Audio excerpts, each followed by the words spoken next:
This is your Daily 5 for Wednesday, January 28th, 2026.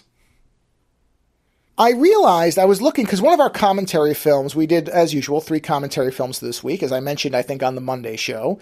And our follow-up to Miami Gollum, which I think is going to end up being the movie we enjoyed the most, purely beginning to end because of its bizarre nature. But the movie we followed it up with was actually the movie that I really wasn't sure how it would hold up, because I hadn't watched this movie in 9 years. And when I watched it, I did not do a 5 review on it. I talked about it during the show.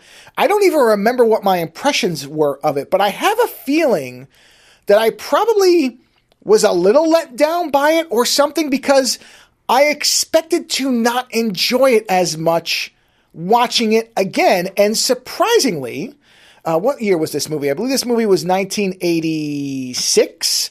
I think it's 1986's Neon Maniacs, because the theme for this week, I don't know if I think I did mention this on the Monday show. The theme for this week was we're doing, cities around the U.S. So Lando had picked Miami Gollum. Neon Maniacs is set and filmed in San Francisco. And then our final film, which I'm not going to do a short review for because I've reviewed it multiple times, we'll talk about it on Friday, is New York for New York Ninja. So just a preface of what Friday's show is going to cover. So now you know.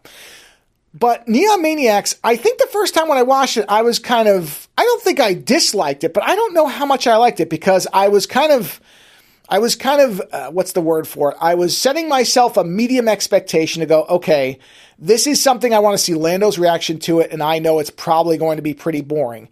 And as it turns out, it's not. I actually really enjoyed it on this second watch. I don't know if I liked it that much the first time, because again, I didn't do a 5 reviewer. I was going to skim it and see what I thought. But this is actually a really entertaining film that unfortunately was butchered by the fact that it was not able to be properly finished. But I think it is worth seeing. And I don't know if that was my review then, but that was also almost a decade ago. So on the off chance new listeners don't go back and listen to the old shows, which I perfectly understand why you wouldn't, I would say, if you've never seen Neon Maniacs, I think it's pretty easy to watch in multiple forms all over the place on free series, in free services. It really is a fascinating movie. It has its problems, absolutely. There are things that are literally inexplicable because the movie doesn't bother to ever get into them. So I'm not going to say it's a flawless film, much like Miami Gollum, but I think it is every bit as entertaining. And what we found out later was that the person who directed this went on to be a fairly successful cinematographer. So it looks really good for a movie that is, in many places, broken and somewhat disjointed, because, again, they weren't really able to do as much as they wanted to story-wise. It looks really good 95% of the time, with really nice shot composition, good use of actual lighting. They don't have to dip into the day for night thing, I think, but maybe in one shot, but otherwise they're actually shooting at night. They are shooting in San Francisco, in and around the Golden Gate Bridge. So there's some really beautiful scenery, which again, for something that's a low budget, essentially monster film, I guess, you don't see this much of this around. It sort of makes a nice, in some ways, coupling with New York Ninja, which is another movie that wasn't really finished, but was shot in and around New York City. Now, I think in that case, I don't know about Neon Maniacs as far as whether it was guerrilla filmmaking or not.